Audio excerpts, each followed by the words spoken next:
Shalom Ubracha, nous poursuivons avec la 5e Mishnah du 2e Pérek. La Mishnah nous enseigne ici à Mekadesh et Taïcha, Almenat She'en Alea Nedarim. On est dérangé.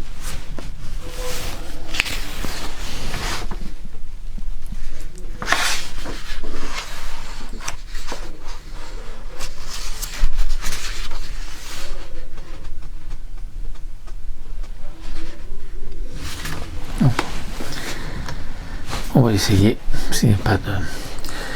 Shalom Ubracha, nous poursuivons avec la 5e Mishnah du 2e Pérek. La Mishnah nous enseigne Mekadesh et Taïcha, Almenat She'en Alea Nedarim. Quelqu'un qui donne des kiddushin à une femme à condition qu'elle n'a pas de vœu, elle n'a pas fait de vœu, elle ne s'est pas interdite telle ou telle chose. Fenim Alea Nedarim, il s'avère qu'elle avait des vœux, elle s'était interdite ça ou cela, Ena Mekudeshet, parce qu'un homme peut dire je ne veux pas d'une femme qui a toutes sortes d'interdictions, de Nedarim, d'obligations.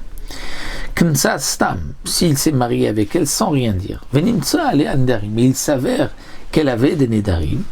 Là, on ne pourra pas annuler le mariage rétroactivement et dire qu'il n'y a pas eu de Kiddushim. Il y a eu des Kiddushim, mais Tetse Shelo Biknuva.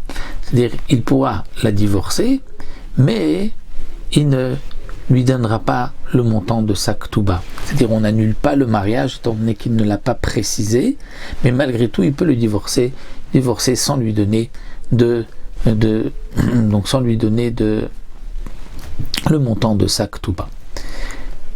Peut-être que, étant donné qu'il ne l'a pas précisé, au moment où il a donné des kiddushin, même si elle avait des nedarim, il aurait accepté. Donc comme on a un doute, donc il faut quand même un get, un acte de divorce. Un homme qui dit Almenat She'en Alea Mumim, il a donné des kiddushin à condition qu'elle n'avait pas de défaut corporel. Venim Tsabu Mumim, s'avère qu'elle en avait. Ena Mekudeshet, elle n'est pas Mekudeshet. Kenasa Stam Venim Tsoba Mumim, il s'est marié avec elle sans rien dire, il lui a donné des kiddushin et il s'avère qu'elle a des défauts corporels. La Tetse Shelo Biktuba, elle sortira sans Ktuba, là aussi. Comme il n'a pas donné cette condition méfourage, donc il doit donner un get, mais il n'est pas obligé de donner le montant de sa Ktuba.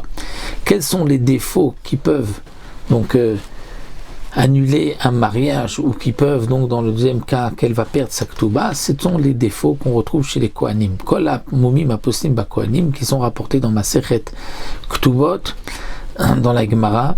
Eh bien tous ces défauts-là, Poslim Banashim, sont aussi pasoul pour les femmes. Et donc si une femme a un des défauts mentionnés à propos des Kohanim qui rendent les Kohanim impropres à la avoda du Beth Amikdash, donc là aussi, elle n'est pas Mekudeshet. Le Mefarshim rajoute que la femme a encore d'autres défauts au-delà de ceux des Kohanim qui sont mentionnés dans la Gemara, que s'il y a d'autres défauts, elle n'est pas non plus Mekudeshet.